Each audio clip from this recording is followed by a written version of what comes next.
নমস্কার বন্ধু, আমার চ্যানেলে সকলকে জানাচ্ছি স্বাগতম। আশা করি সবাই ভালো আছেন, সুস্থ আছেন এবং আমিও ভালো আছি। বেজে গেছে এখন সকালের 8টা। আজকে ব্লগটা আমি এখান থেকে আরম্ভ করছি। সকালবেলা আর কোনো রকম ভিডিও করতে পারিনি। সকালবেলা প্রচণ্ড মা আমি দুজনেই ব্যস্ত ছিলাম।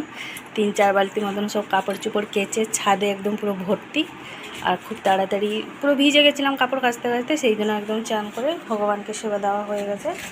এই মা এখানে যে সবজিগুলো কাটছে, এগুলো হচ্ছে আমাদের আজকে দুপুরের লাঞ্চের মেনু, সব আইটেম। পটল আলুর তরকারি, এদিকে আছে এই যে ঘি করলাগুলো এভাবে সরু সরু করে কেটে দিয়েছে, তার সাথে আলু কাটছে। তো এটা ঝাল হবে, আর এই যে পটল আলু তরকারি হবে। ওদিকে ভাতটা আমি বসিয়ে দিয়েছি। শুনো আজকে সাইকেল নিয়ে গেছে, জাস্ট আমি ঘর দৌড়গুলো গুছালাম। এটা একটুখানি চুলটা শুকনো করলাম, নাহলে সে ভিজে থাকলে যেন বেশি গরম লাগে। বেজে গেছে প্রায় 8:30। একদিকে বসিয়েছি ভাত, একদিকে পটল আলুর তরকারি হচ্ছে, তারপরে এটা ঝাল হবে। আবার এই যে শাকটা মা তুলে এনেছে, আমাদের বাড়িতেই হয়েছিল। এটাকে আমাদের উড়িষ্যার দিকে বলে তেল চচ্চড়ি গাছ। এই গাছের পাতা দিয়ে আর বেগুন আলু দিয়ে চচ্চড়ি হয়, ওইটা করব। প্রথমে আলু পটলের তরকারিটা বসিয়েছি। শুনু আবার টিফিনে আজকে নিয়ে যাবে পাস্তা। আলু পটলটাকে একটু ভালো করে ভেজে নিচ্ছি, নাহলে তরকারি কিন্তু ভালো লাগে না পটল আলুগুলো ভালোভাবে না ভাজলে। একেবারে ভেজে নিয়েছি, এর মধ্যে মশলা দিয়ে একেবারে করে নেব। চলুন তাহলে ওদিকে মশলাগুলো বেটে নিয়ে আসি। ভাতটা হয়ে গেছে, নামিয়ে রেখে দিয়েছি। পটল আলুর তরকারিটা এইদিকে নিয়ে চলে এসেছি, ওই দিকটা। আর এইদিকে ঘি করলা আলুগুলো প্রথমে পেঁয়াজ 5 ফোড়ন দিয়ে ভালোভাবে ভেজে নিচ্ছি, তারপরে সরষে মশলা অ্যাড করবো লাস্টে। ঠিক আছে, এদিকে কাঁকরোল আলুর ঝালটা। এবার এদিকে পাস্তাটা একটুখানি বয়েল করে নিচ্ছি জলে। পাস্তার জন্য এদিকে একটা আলু গ্রেট করে নিয়েছি। আজকে তেমন কিছু সবজি নেই। এই যে পেঁয়াজ একটা কুচি কুচি করে নিয়েছি। আরও এখন ওই চচ্চড়িটা বাকি আছে। এই যে ফ্রোজেন আটা ছিল, তা এই যে 3টে রুটি হয়েছে। 3টে রুটি না, পরোটা করে নিয়েছি খাবো বলে, মা আর আমি। তরকারি দিয়ে খাবো, মুড়ি আর খাবো না। সকালবেলা বাবা মুড়ি খেয়ে চলে গেছে। শুনুরা আসার টাইম হয়ে যাচ্ছে। এই যে বেজে গেছে 10টা। মা শুনুকে ভাত খাইয়ে দিয়েছিল, শুনু ভাত খায়নি, যে উঠে বলেছে নিরামিষ তরকারি হলে ওর প্রচণ্ড কষ্ট হয় ভাত খেতে। ওদিকে পটল আলু তরকারিটাও ছেড়ে দিয়েছে, টমেটো পোড়াটা খেয়ে নিয়েছে। আর এই যে 5 মিনিট এখনও বাকি আছে। এই যে শুনুর টিফিনটা আমি এখানে রেডি করে দিয়েছি। পাস্তাটা হয়ে গেছিলো বলে একদম প্যাকিং করে জল ফলে সব ভরে দিয়েছি। তার চান করা জলও রাখা আছে বাথরুমে। আর এদিকে যে রান্নার টুকিটাকি বাসনগুলো ছিল সব মেজে নিয়েছি। মা ওদিকে খাইয়ে দিচ্ছিলো, আমি ওই জন্য বাসনগুলো সব মেজে নিলাম। আর কী রান্না হয়েছে একবার চলো দেখিয়ে আনি আপনাদেরকে।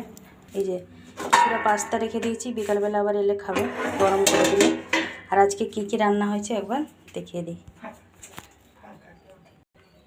পটল আলুর তরকারি, এদিকে যে তেল চচ্চড়ি শাকটা চচ্চড়ি হয়েছে আলু বেগুন দিয়ে। এটাই যে ঘি করলা আলুটা ঝাল। এগুলো হচ্ছে দুপুরে লাঞ্চের মেনু। কিছু কাজ গুছিয়ে নিয়েছি, এবারে আমি রেডি হয়ে যাব। শুনু গেছে চান করতে, চান করে এসেই ও রেডি হবে। আমি এবার রেডি হইনি, ওকে আবার স্কুলে যেতে হবে।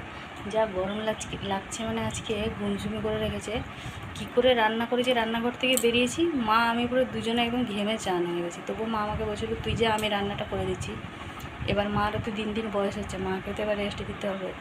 মার এমনিতেই ব্লাড প্রেশার হাই আছে, সেই জন্য ডাক্তার বারণ করেছে ঘাম যাতে বেশি না বেরোয়, ওই দিকে লক্ষ্য রাখতে হবে। তারপরে আগুনের ধারে বেশি যেতে বারণ করেছে। সেই জন্য আমার যতটাই কষ্ট হয় সবসময় চেষ্টা করি আমি সব কিছু কাজগুলো সামলে নেবো। তো এখন মা পারছে বলে লাগছে আমার সাথে। ভবিষ্যৎ মা যদি যখন করতে না পারবে, সব কিছুই একদম নিজের মাথার উপরে এসে সব পড়বে।